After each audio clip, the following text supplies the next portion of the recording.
Mtoto wa mbu alipokuwa na kupata ukomavu, mbawa zake zikawa zimekomaa. Hivyo mbu baba alimpa nafasi aende akajitafutie chakula yeye mwenyewe. Mtoto mbu alitoka kwao kuelekea kwenye wanadamu walipo. Wakati alipotoka akafika kwa nyumba za watu, alifurahia sana kwa kuwa yeye ndiye amejileta na mbawa zake kujitafutia riziki, yani kujitafutia chakula cha hiyo siku. Hiyo siku hatategemea baba yake wala mama yake.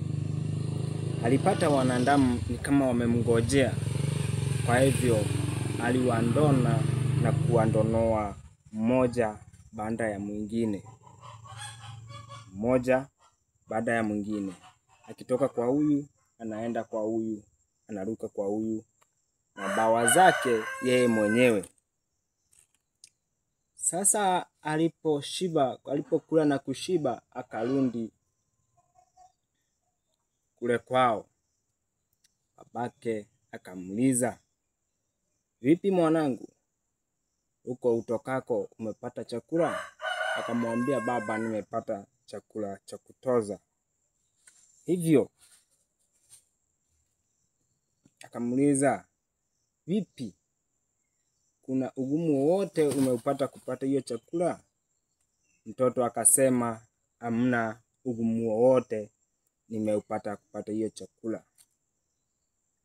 Ila nimefurahia sana kwa kuwa kila mwanadamu niliyemng'ata, niliyemndona alikuwa ananipigia makofi. Kila ninayemndona, kila ninayefika kwake ananipigia makofi."